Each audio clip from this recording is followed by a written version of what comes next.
Okay, so this will be the first video in the capital market series. This is going to be, and I want to put this disclaimer on it, this is going to be a very general overview so that everyone has a basic understanding and a basic knowledge of the capital markets as they apply to us on the OTC markets, right? We're going to talk about New York and Nasdaq and so forth and some other things, but we're not going to get into trading strategies. This is not going to be a be-all, end-all of everything about capital markets, and this is not going to be some graduate level explanation on capital markets or economics, but I want to make sure that everyone understands the basics. I speak to a lot of shareholders, on a daily, not a day goes by where I don't speak to a shareholder, even sometimes on the weekends. So I've learned a few things, and I've started to recognize there are some deficiencies in what some of these shareholders have as far as an understanding of the capital markets and their investment therein, right? So I wanted to just kind of go in and just brief explanation. Hopefully these will be very brief videos where anyone can watch them, 5-10 minutes. This one's going to be a little bit longer. We're laying a foundation, but I want to make sure that we have, bite-sized bits of knowledge so that we can figure out what we know, what we don't know, and then we're going to have some feedback throughout the series because I want to hear from everybody on what they didn't understand, what they felt I didn't cover.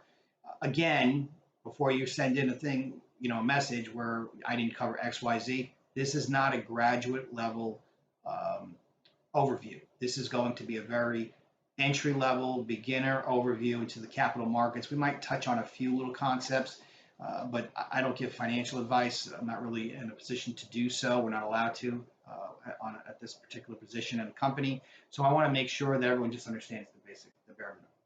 So, when I've had some few conversations with people on a public company and why people go public, and it always surprises me the answers. So I want to go over what a public company is and how, what is the purest bare minimum concept of a public company. So a company goes public to raise capital.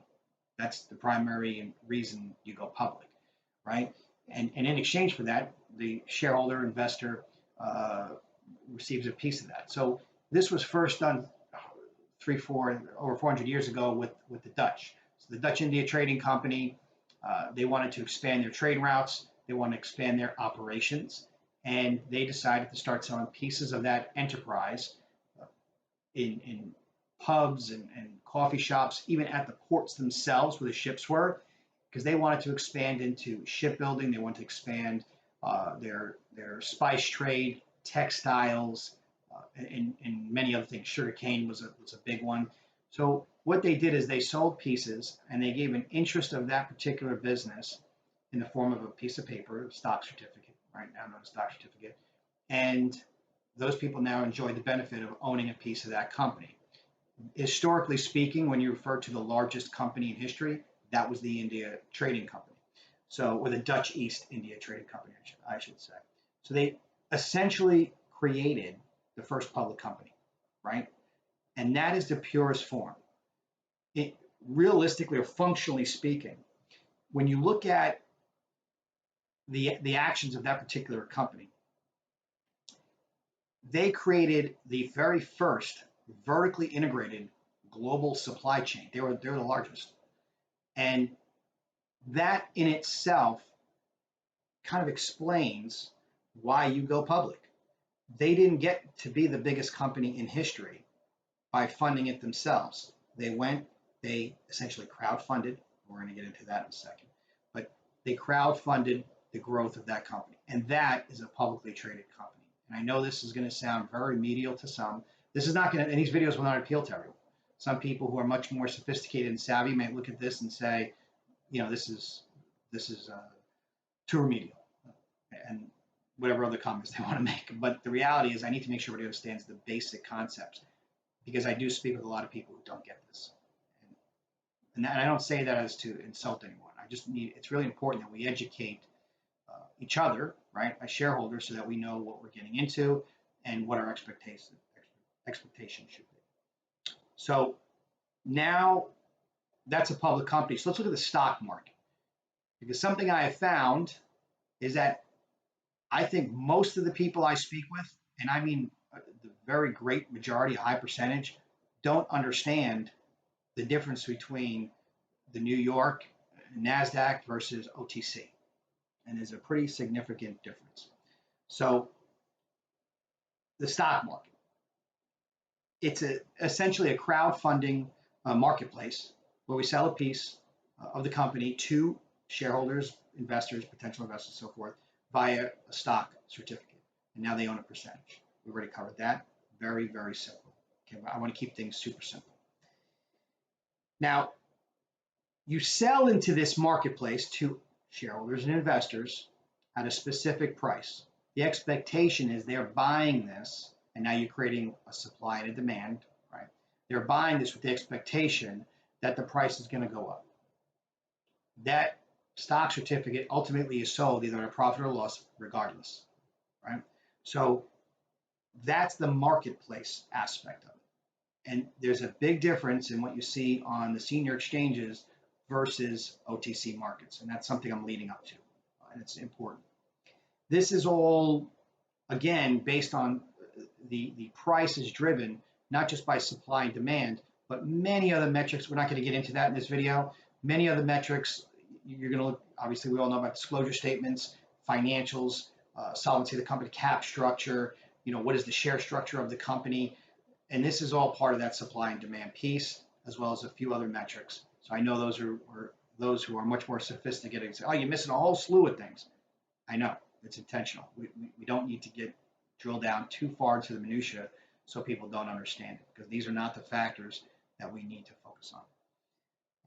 Now, this selling and buying, this happens thousands of times a second. And this creates a market liquidity. We're going to go into market liquidity in another video, but that essentially means that the stock is sellable.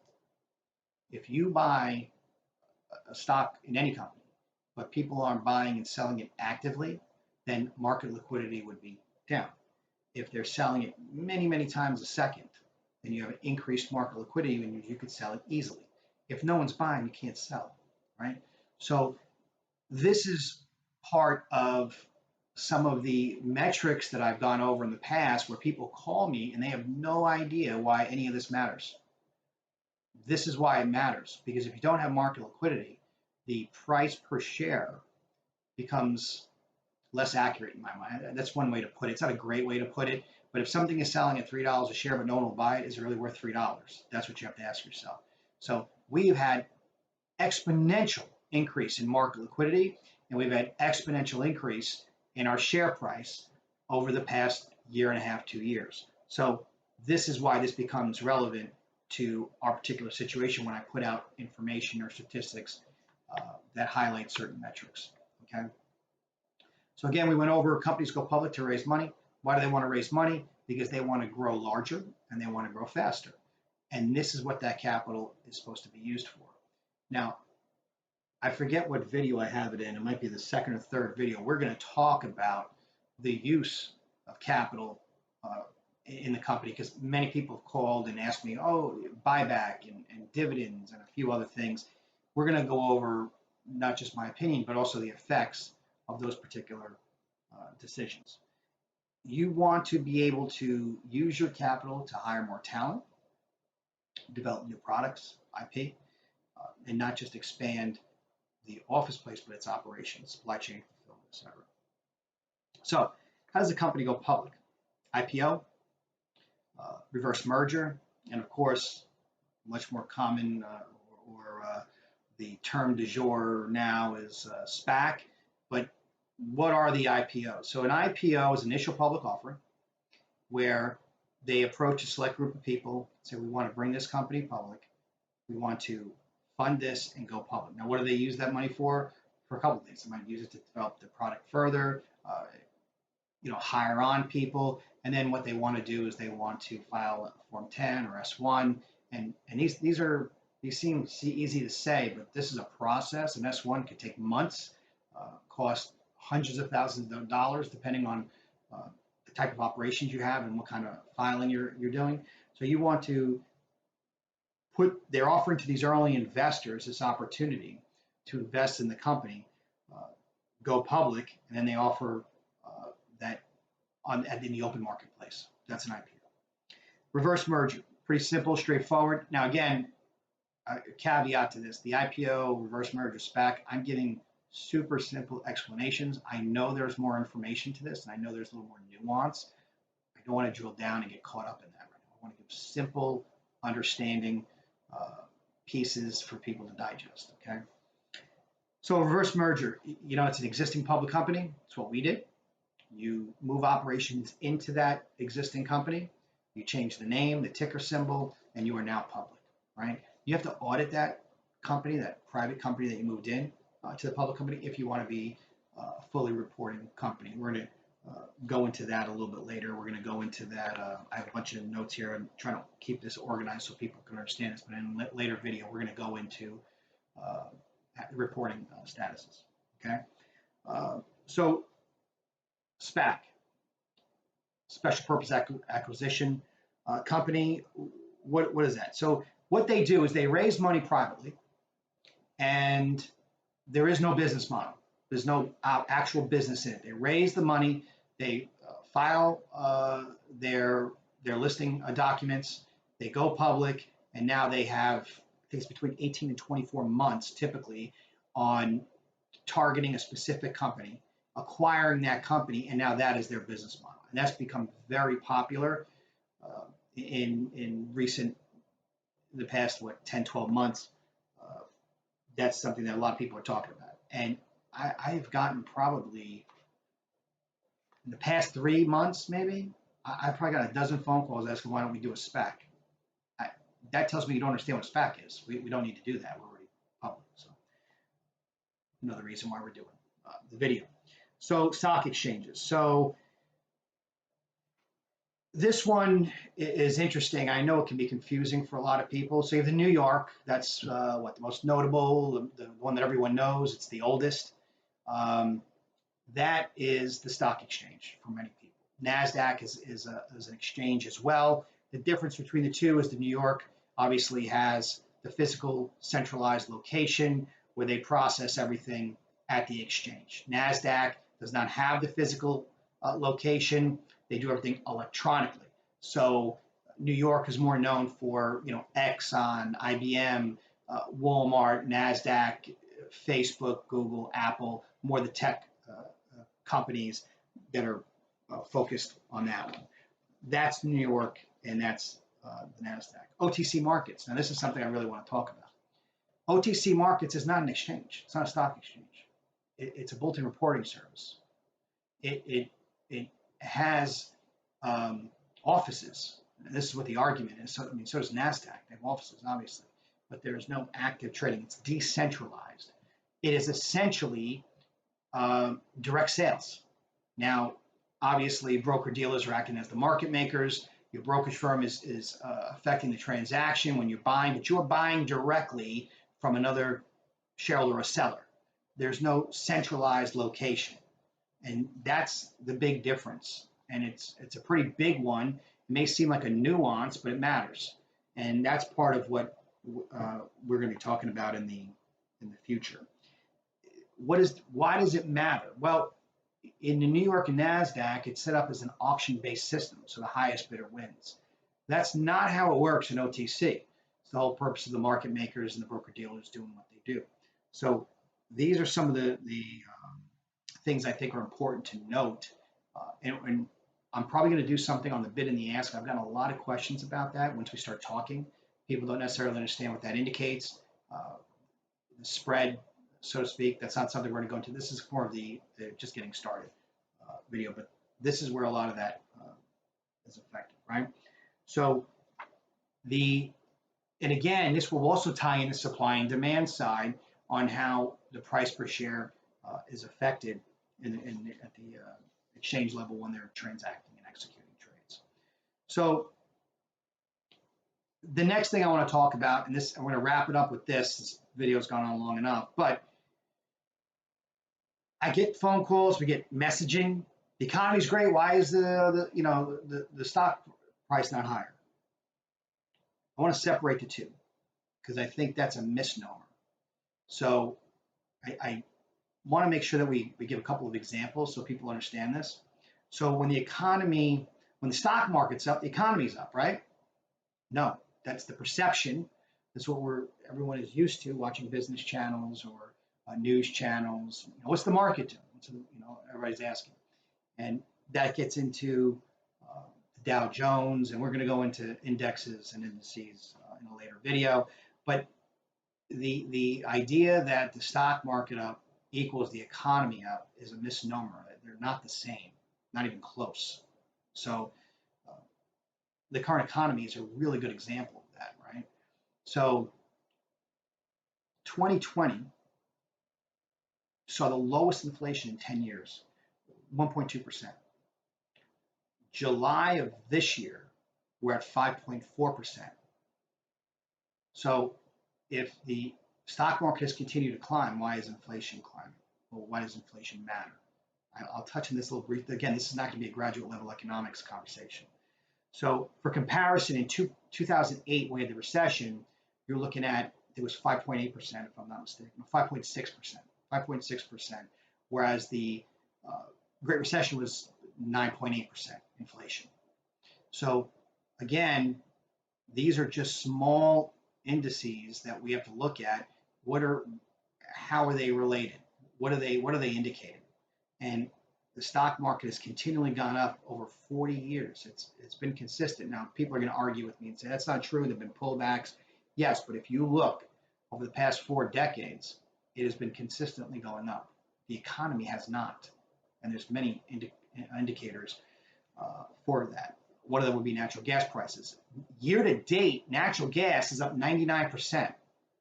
What does that mean? When you look at how does that affect anything, right? So when you look at fuel prices, now I don't want to drill down into travel and people traveling, and fuel prices affect airline fares and cruise ships and all this, and the travel and recreational industry and tourism. I don't want to get into all of that, but this all equates to how it affects people's incomes and jobs. So over the past 10 months, regular gasoline's up $1, right? So natural gas up 99%, regular gas up $1. And the other thing that I always look at, and this is just me, I write out their own things. I look at pork prices. Why do I look at pork prices? Pork prices are always going to start climbing when beef prices go up, because people always turn to the less expensive meat, pork and chicken. So if pork goes up, you automatically want to look at beef prices. So for me, when you look at feed prices going up 30%, which is what they've gone up in the past 8 or 9 months, don't hold me to that, it's roughly that time period. When feed prices are up 30%, then obviously the cost to bring that animal to the point where it can be processed for consumption is going to go up. So you can say, well, Alex, if feed prices went up, that's why pork went up. That's true, but then we look at the beef prices. And, beef's up 13, 14% over the past couple of months. This is an indicator. Another indicator would be the real estate market. So I'm giving you all of these examples to highlight that the economy is not going up, but the stock market is. And you need to separate the two and have the expectation that our share price or any company's share price is just going to go up based off of the economy doing well. You have to understand if the economy is doing well or not, and understand that they are separate entities. So look at real estate. So real estate right now, there are 3 million homes or loans in default. Healthy market for real estate is about a 6-month supply, representing about 1.5 million homes in inventory. And when you look at 3 million homes, loans in default, I believe, it's about 1.6 million are what they call seriously delinquent, about 90 days. Of that, it's right around the 800,000 homes, just over 800,000 homes, I believe, that are beyond, or 900,000 homes that are beyond 6 months in default. So you have to take a look at what is the current inventory. Current inventory right now, as it stands, is about 800,000 homes on the market. We were looking at inventory being somewhere between 25 to 35 days at some point. That was the beginning of the year. Now we're exceeding 90 days, so we're quickly approaching would say quickly, but we're approaching the 6-month mark, and you say, well, there's only 800,000 homes we're under. That's great, but the problem with that is now that the moratorium is over, now we're looking at homes that'll hit the market. So if you look at, another million homes plus hitting the market, now we're going to fly past that 6 month, which is why home prices have begun to drop. So when you looked at it, the listing times, the inventory times that were below 30 days that are now exceeding 90 days, and you're looking at the influx of homes that potentially could hit the market. When you look at that combined with housing start numbers are down, cost of goods and services, lumber went all the way up, then it came down significantly, and it's starting to incrementally bounce around on an upward trend. So these become indicators on, and even the home loans are down. So this is part of an indicator in the economy. When you look at some of those prices were inflated as much as 35% on a home, which is astronomical. And now all of a sudden homes are going for what the listing price was or less. More and more of those homes are selling at the listing price or less than they were just 3 months ago.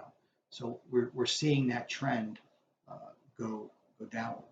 So, and that's for the first time this year.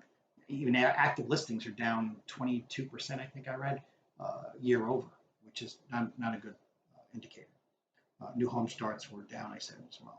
So if you look at the stock market versus the economy, the stock market's going up and the economy is contracting a little bit. Again, I don't want to make this a debate on whether someone agrees with me or not. I'm just going over some of the factual numbers, and you can determine whether you think those indicate that or not. For me, this is how I interpret that, and I think they're a good example.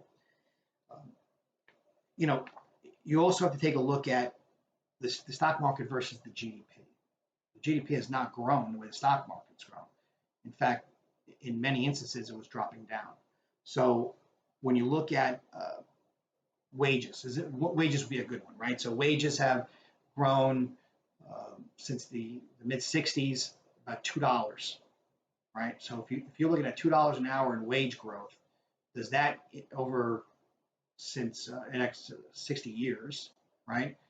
If you're looking at wage growth of $2, hourly wage growth of $2 over 60 years, but then you compare that to the growth of the stock market, they're not the same, not even close. So these are other indicators. And the average family's net worth has dropped. Now, and this is since 2008. I don't think going all the way back is helpful. There was a short-lived increase between 2019 and 2020 when Americans were holding less debt, more cash in hand. That was a good indicator. Consumer spending was up, more money in the bank and so forth. In the previous 10 years, it was pretty significant measure. But when you look at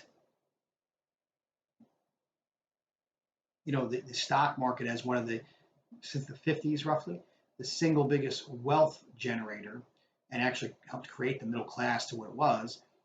And now you have less middle class families in the stock market than you've had in the past 2 to 3 decades. So again, economy versus the stock market.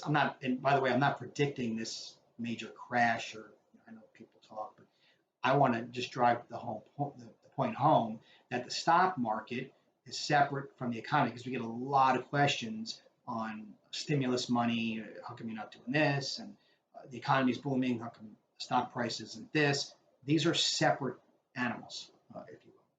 So when you look at all of this combined, home sales, unemployment, et cetera, it should give you a pretty clear snapshot. And you can use whatever indexes or indices or things that you think are important to determine this. But the economy is definitely downtrending. The stock market's uptrending. That's the point I'm trying to make. And the point I'm trying to make is the stock market up does not mean the economy is up. So hopefully that was somewhat insightful. I hope that this will be a good segue into the next video. I haven't titled the next video. In the next video, we're going to talk about stock market health. We're going to talk about indexes. We're going to talk about the S&P, the Dow, and we're going to probably we'll touch on other indices, but we're not going to get too far into that, and we'll end it at that. The next couple of videos are going to be very, very brief, just bite-sized pieces. This one was very long as an intro. Okay. Any questions about this? Anything you think I missed? Anything you'd like to see included in following videos? Please let us know. And I think there'll probably be 6 or 7 of these videos. Right now I'm at 5. I think I have another 2 in me that I want to talk about, and then we'll wrap it up. If there's any more subject matter you'd like me to discuss, we'll do a video on that as well. So again, thank you for watching. Apologize for the length of the video. Hopefully this actually helped clear a few things up and helped a few people. Thank you.